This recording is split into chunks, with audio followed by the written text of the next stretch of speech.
महंगाई को 44% पे चली गई है। हर गुजरते दिन के साथ जो है महंगाई बढ़ रही है। अखबारात के अंदर अगर आप देख रहे हैं, कल भी हमने जिक्र किया था, एशियन डेवलपमेंट बैंक हो, वर्ल्ड बैंक हो, बाकी जो डिफरेंट सर्वेज हमारे सामने आ रहे हैं वो यही बता रहे हैं कि मुल्क के अंदर जो है इस वक्त मुआशी हालात हैं वो बद से बदतर होते जा रहे हैं। और खासतौर पर गैलप का एक सर्वे आया है, वो आपके सामने जरूर रखेंगे। गैलप सर्वे ये फरमाता है कि मुआशी बहरान की वजह से कारोबारी अदम एतमाद जो है वो नीचे की तरफ जा रहा है। ताजर बरादरी मौजूदा और मुस्तकबिल के हालात के हवाले से काफी ज्यादा परेशान है। कारोबारी अदम एतमाद में इजाफा हुआ है। सिंध और केपी के 70% और पंजाब के 64% कारोबारी अदारों को खराब हालात का सामना है। उसके अलावा यह बताया जाता है कि 2023 की पहली तिमाही में 61% कारोबारी अदारों को मुस्तकबिल के बारे में जो मनफी तक़वात हैं। 90% जो कारोबारी अदारों के मुताबिक मुल्क गलत सिमत में जा रहा है। उसके अलावा 38% जो इदारों ने अपनी अफरादी कुव्वत में कमी की है। नाज़रीन, ये बड़ा अहम पहलू है, इसके ऊपर मैं थोड़ा सा रुकूंगा। वो ये कि जो 38% इदारे हैं उन्होंने अपने लोगों को, जो वहां पे लोग नौकरियां करते थे वहां पे कमी कर दी है। बेरोजगारी में इजाफा हो गया। जो लोग वहां पे काम करते थे उनकी तादाद के अंदर कमी आई है।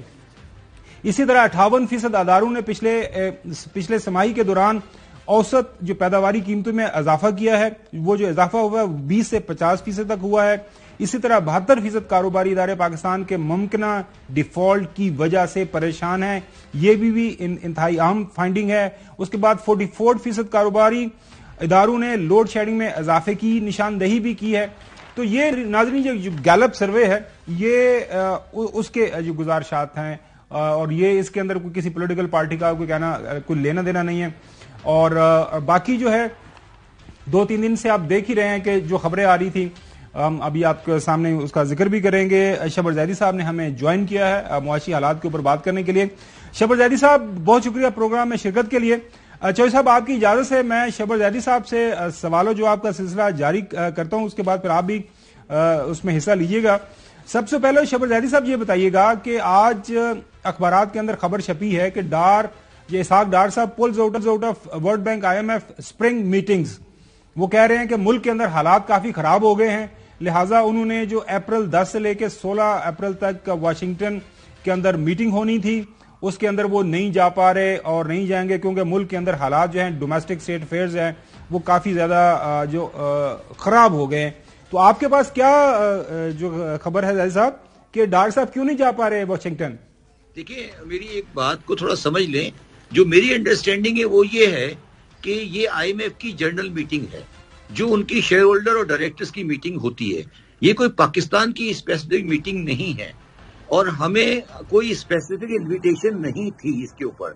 और हमारी जो कोशिश होती है वो ये होती है कि हम साइड लाइन में बैठ के बात कर सके। तो अगर आप ये समझ रहे थे कि डार साहब को उन्होंने बुलाया है या डार साहब से कोई बात होने वाली है, तो ये इन्फॉर्मेशन ठीक नहीं थी। ये तो IMF की एक जनरल मीटिंग हो रही है, AGM मीटिंग हो रही है, जिसमें सारे शेयर होल्डर्स आएंगे। तो हमने ये कोशिश की कि हम ये इंप्रेशन दें कि ये मीटिंग है, जहां तक मेरी इत्तला है, और उस पे हमने जाने का इरादा किया था। मगर मैं जो उस वक्त भी ये समझता था कि उस मीटिंग में जाकर अगर आप कोशिश करके कहीं से उनकी अपॉइंटमेंट ले लें वो अलग बात थी, मगर पाकिस्तान का मसला स्पेसिफिकली डिस्कस नहीं होना था।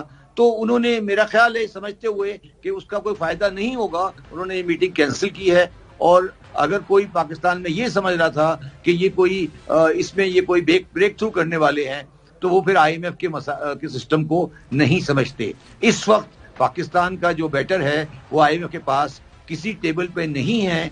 जब आप स्टाफ लेवल एग्रीमेंट कर लेंगे तो वो फिर स्टाफ लेवल का एग्रीमेंट आपके बोर्ड ऑफ डायरेक्टर्स में जाएगा। जब बोर्ड ऑफ डायरेक्टर में जाएगा उसके बाद फैसला होगा कि उन्होंने क्या करना है। तो टेक्निकली स्पीकिंग इस वक्त आपका डेडलॉक कह लें या कम से कम स्टेलमेट है जो IMF की हद तक है। अच्छा, तो शबर जैदी साहब, इसहाक डार साहब, अब ये भी लोगों को ताकीद कर रहे हैं कि जनाब आला आप IMF के बगैर रहना सीख लें, शायद IMF के बगैर ही हमें जीना पड़े। तो इसका क्या मतलब है, ये नहीं समझ आ रही।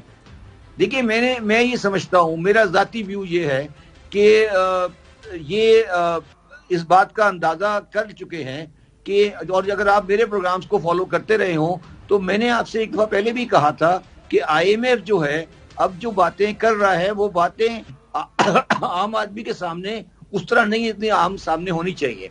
वो आपसे ये कह रहा है कि अगर हमने आपको पैसे दे दिए और पैसे देने के बाद आपको पैसे मिल भी गए और आपने रीशेड्यूलिंग करवा भी ली, तो आप बताइए कि क्या आपके मुल्क के हालात आपने इस तरह अरेंज किए हैं कि आप इसको आगे माशी तौर पे चला सकेंगे?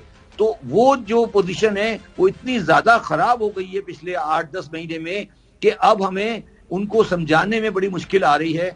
और ये बात का अंदाजा डार साहब को हो गया है कि वो एक बहुत बड़ी मुश्किल देने वाले हैं, क्योंकि IMF इनको ये कहेगा कि हम इंस्टॉलमेंट आपको उस वक्त देंगे जब आप अगले प्रोग्राम के लिए एग्री करें, और अगले प्रोग्राम के लिए एग्री करना इनकी मजबूरी बन जाएगी, तो शायद ये सियासी तौर पर करना नहीं चाहते।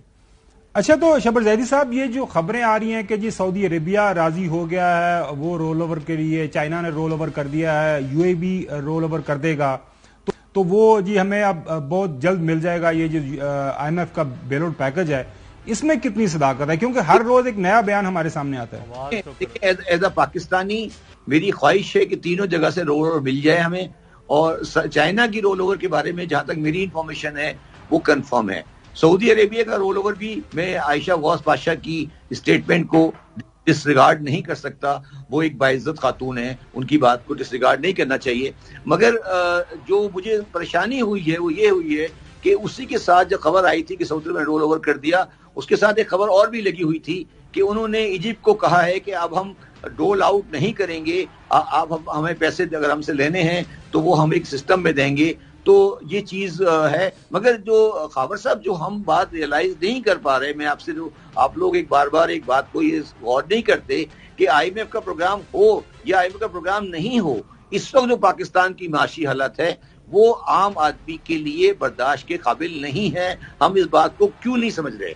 बुनियादी सवाल ये नहीं है, बुनियादी सवाल ये है कि IMF प्रोग्राम किसी मर्ज का इलाज नहीं होने वाला। वो तो ठीक है, वो जरूरी है, वो तो होना ही है, मगर जो 40% महंगाई है, 21% का डिस्काउंट रेट है, फैक्ट्री बंद हो रही है, अनएम्प्लॉयमेंट लेवल इस पे जा रही है, तो मुझे ये समझा दें कि आप आगे क्या सोच रहे हैं इस मुल्क के बारे में।